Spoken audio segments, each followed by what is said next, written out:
Express entry या category base PR card में अगर आप इंटरेस्टेड हैं, आप कनाडा आने का ख्वाब देख रहे हैं, कनाडा आना चाह रहे हैं, तो आप आज की जो वीडियो है वो आपके लिए बहुत ही ज़्यादा इम्पोर्टेंट है। किन किन लोगों के चांसेस हैं एक्सप्रेस एंट्री में अगर आप स्टूडेंट वीज़े पे अप्लाई करते हैं या वर्क वीज़े पे अप्लाई करते हैं तो down the road PR card मिलने के चांसेस किन किन लोगों के हैं। तो आज की वीडियो जो है वो बहुत ही इंपॉर्टेंट है, तो इसको प्लीज़ वॉच करें और ज़रूर शेयर करें। अस्सलामुअलैकुम, आपका दोस्त यासिर खान। मैं उम्मीद करता हूं कि आप सब खैरियत से होंगे।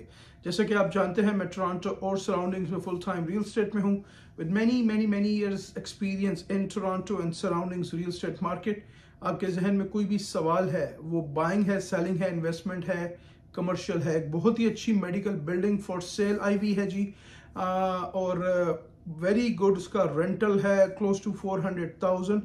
AAA टैलेंट्स हैं उसमें और ये एक्सक्लूसिव है, मार्केट में अवेलेबल नहीं है। तो कोई भी इंफॉर्मेशन चाहिए हो आप मुझे राइट अवे कॉल करें, राइट अवे मैसेज करें। चलें जी, टॉपिक की तरफ चलते हैं कि अगर आप कनाडा आने वाले दिनों में प्लान कर रहे हैं towards students visa, work visa, तो आपको ये पता होना चाहिए कि किन किन कैटेगरीज में या एक्सप्रेस एंट्रीज में आपके क्या ऑप्शंस अवेलेबल हैं।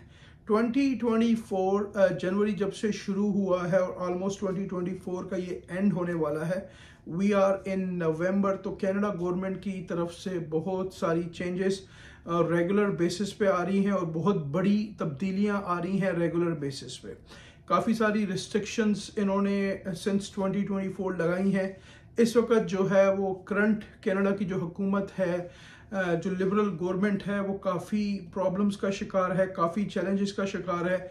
जॉब्स यहाँ पे इस वक्त अवेलेबल नहीं है। इंटरेस्ट रेट आपने देखा पास में बहुत ज़्यादा ऊपर चला गया, वो आहिस्ता आहिस्ता नीचे आ रहा है, लेकिन डेफिनेटली जो इकॉनमी को डैमेज हुआ है वो डिज़ास्टर ऑलरेडी हो चुका है, राइट। तो काफ़ी सारे लोगों के पास से अफोर्डेबिलिटी निकल चुकी है, people still can not afford.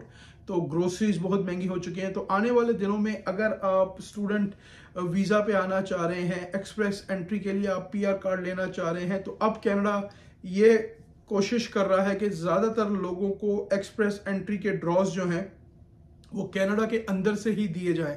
यहाँ पे इस वक्त बहुत सारे लोग ऐसे हैं जो कि स्टूडेंट्स जिन्होंने अपनी एजुकेशन फिनिश की, उसके बाद उनका वर्क परमिट हुआ और उनका वर्क परमिट भी एक्सपायर होने जा रहा है। तो कनाडा इस वक्त कोशिश कर रहा है, कनाडा ने ऑलरेडी अपने इमिग्रेशन के नंबर्स जो हैं 2025 और 2026 के ऑलरेडी ड्रॉप कर दिए हैं पीआर कार्ड के, राइट। तो उसके बारे में भी आपको डिटेल वेरी सून अपनी वीडियो में दूंगा। नेक्स्ट ईयर 2025 2026 के जो नंबर्स आए हैं इमिग्रेशन के, पहले वो ज़्यादा होते थे, अब उसको वो बहुत ही उन्होंने नीचे तकरीबन 1 लाख 1.5 लाख नंबर्स उसमें उन्होंने कम कर दिए हैं। तो इस वक्त कनाडा ये कोशिश कर रहा है कि जो लोग यहाँ कनाडा के अंदर हैं, यहाँ की इकॉनमी का हिस्सा हैं, जो लोग यहाँ पढ़ चुके हैं, यहाँ उन्होंने जॉब्स की हैं, यहाँ के कल्चर के बारे में उनको पता है, यहाँ वो टैक्स वगैरह पे कर रहे हैं, तो कनाडा गवर्नमेंट की इस वक्त कोशिश ये है कि बाहर से लाने से बेहतर है बंदा कनाडा के अंदर अगर हमें एक्सप्रेस का के ड्रॉज के अंदर मिलता है तो हम उसको फर्स्ट प्रायोरिटीज देंगे। तो अगर आप आने का सोच रहे हैं कनाडा स्पेशली स्टूडेंट वीज़े पे, तो आपने अपनी या वर्क वीज़े पे, तो आपने अपनी बहुत रिसर्च करनी है, ड्यू डिलिजेंस करनी है। इस वक्त काफ़ी सारे लोगों के जो है वो वीज़े जो है वो डेली बेसिस पे रिजेक्ट हो रहे हैं। काफ़ी सारे मैसेजेस मुझे अक्सर आते रहते हैं कि हम कनाडा आना चाहते हैं, हम क्या करें। तो अगेन, अगर आप कनाडा आना चाहते हैं तो बेस्ट अप्रोच है किसी से इंफॉर्मेशन लेने के बजाय आप प्रॉपर किसी इमिग्रेशन कंसल्टेंट को या इमिग्रेशन लॉयर को अप्रोच करें।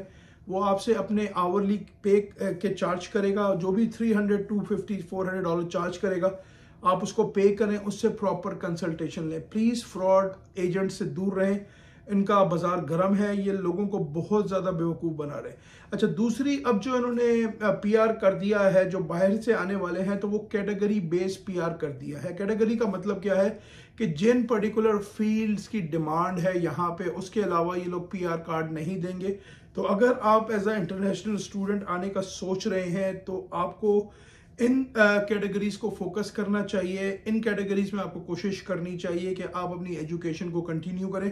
अगर आपकी जो एजुकेशन है वो उन कैटेगरीज में नहीं है तो डाउन द रोड आपका वर्क परमिट नहीं होगा, उसके बाद आपके पीआर के चांसेस नहीं है। तो अगर आप ये प्लान कर रहे हैं कि मैं कनाडा जाऊं पढ़ने के लिए, काफ़ी सारे पैसे खर्च करूं, कम से कम 40, 50, 60, 70 लाख रुपए पाकिस्तानी या इंडियन जो भी आप उसको कैलकुलेट कर लीजिएगा, तो क्या मेरे लिए वर्थ करता है नहीं करता। तो प्लीज़ अपनी रिसर्च करें, ड्यू डिलिजेंस करें, सिर्फ और सिर्फ वही कोर्स सेलेक्ट करें जिसकी इस वक्त डिमांड है। मैं आपको उसमें से कुछ अपडेट्स दे देता हूं। फ्रेंच के ड्रॉज जो है वो सेपरेट ड्रॉज होते हैं, तो अगर आप कनाडा आना चाह रहे हैं तो सीरियस बेसिस पे फ्रेंच को सीखना शुरू करें। फ्रेंच की यहाँ पे बहुत डिमांड है, कोई इतनी मुश्किल नहीं है। 6-8 महीने साल अगर आप एफर्ट्स करेंगे तो पॉसिबिलिटी हो सकती है कि आपको फ्रेंच कुछ ना कुछ अच्छी तरीके से आ जाए। फ्रेंच की बहुत डिमांड है, सेपरेट ड्रॉज होते हैं।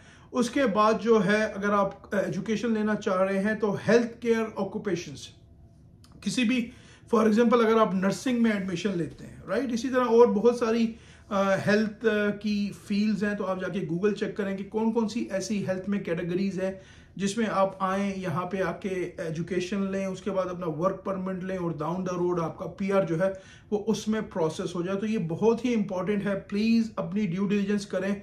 अगर कोर्स की डिमांड नहीं है तो आपको वर्क परमिट नहीं मिलेगा, पीआर तो आप भूल जाइए। इस वक्त बहुत बहुत बहुत ज़्यादा प्रॉब्लम्स हो रहे हैं टुवर्ड्स इमिग्रेशन को लेके। तीसरे नंबर पे जो फील्ड है ट्रांसपोर्टेशन ऑक्यूपेशन, जिस तरह ट्रांसपोर्टेशन में ट्रक ड्राइवर्स हैं, बड़े बड़े जो उनके ट्रॉलर्स होते हैं, उनके मैकेनिक्स हैं, और उसमें बहुत सारी चीज़ें आती हैं, राइट। तो उसको आप रिसर्च करें। ट्रांसपोर्टेशन एक बहुत बड़ी फील्ड है, राइट, उसमें हैवी इक्विपमेंट भी है, उसमें आप देखेंगे क्या पॉसिबिलिटीज़ हो सकती है। अगर आप कुछ एजुकेशन करना चाह रहे हैं तो उनके प्रॉपर कोर्सेज करें यहाँ आके। Again down the road PR card आपको सिर्फ और सिर्फ कैटेगरी बेस पे ही मिलेगा। तो प्लीज़ अगर आप आ रहे हैं, अपने पैसे खर्च कर रहे हैं, तो रिसर्च प्रॉपर करके आएँ। हर आदमी अब कनाडा नहीं आ सकता, हर आदमी को कनाडा का पीआर कार्ड नहीं मिलेगा। यहाँ इस वक्त बहुत सारे लोग ऐसे हैं जो कि इनलीगल हो गए हैं, ऑलमोस्ट उनके वर्क परमिट एक्सपायर हो चुके हैं। तो कनाडा इस वक्त कोशिश ये कर रहा है कि बाहर से बुलाने से बेहतर है कि बंदा वो लोकली यहाँ ढूंढें, क्योंकि लोकल बंदा यहाँ इकॉनमी में ऑलरेडी सेट है, टैक्सेस पे कर रहा है, उसको नॉलेज है कि यहाँ का सिस्टम कैसे काम करता है। उसके अलावा जो एक और फील्ड है वो है जी science, technology, engineering and math occupation में अगर आप हैं तो आप रिसर्च गूगल में कर लीजिएगा। Science, technology, engineering and math की काफ़ी डिमांड है, तो कोशिश करें आप कोर्सेज भी यहीं से आके करें, और उसके बाद डाउन द रोड आपके वर्क परमिट के और फिर पीआर कार्ड के चांसेस होंगे। उसके बाद आपका जो है एग्रीकल्चर और एग्री फूड ऑक्यूपेशन, जो एग्रीकल्चर वगैरह में भी काफ़ी हाई डिमांड है। तो मैं हमेशा हर वीडियो में यही बोलता हूं कि प्लीज़ जो भी काम करें अपनी प्रॉपर रिसर्च करके करें। मुझे लोग मैसेजेस कर रहे हैं, मैं आना चाह रहा हूं, बिल्कुल आएँ, अल्लाह ताला आपके लिए आसानी करे। लेकिन इस वक्त कनाडा के हालात दिन ब दिन ख़राब हो रहे हैं। अगर आप बिजनेस करना चाहते हैं, मैं भी रिसेंटली सऊदी अरेबिया से आया हूं। सऊदी अरेबिया में इस वक्त बहुत अपॉर्चुनिटी है, उनका जो विजन 2030 है। मैं किसी कंट्री को यहाँ प्रमोट नहीं कर रहा, राइट ना, मुझे किसी कंट्री ने कोई स्पॉन्सर किया हुआ। विजन 2030 सऊदीया का जो है वो काफ़ी अच्छा बड़ा एक विजन है, उसमें बहुत अपॉर्चुनिटीज़ ओपन है इस वक्त। अगर आप पाकिस्तान से, इंडिया से, मिडिल ईस्ट से बिजनेस करना चाह रहे हैं तो आप सऊदी अरेबिया के ऑप्शन को ज़रूर एक्सप्लोर करें। मैं उम्मीद करता हूं कि आज की ये वीडियो आपको काफ़ी पसंद आई होगी। अगेन अपनी रिसर्च करें, ड्यू डिलिजेंस करें। अल्लाह पाक आप सबके लिए आसानी का मामला करे। अगर अभी तक आपने चैनल को लाइक या सब्सक्राइब नहीं किया, इसको प्लीज़ लाइक करें, सब्सक्राइब करें, शेयर करें। और अगर आप मेडिकल बिल्डिंग लेना चाह रहे हैं तो मुझे राइट अवे मैसेज करें, कॉल करें। हंसते रहें, मुस्कुराते रहें, खुशियाँ बांटते रहें। इंशाल्लाह बहुत जल्द ऐसे ही किसी और वीडियो में आपसे मुलाकात रहेगी। अपना बहुत ख्याल रखें। अल्लाह हाफिज़, all the best and take care.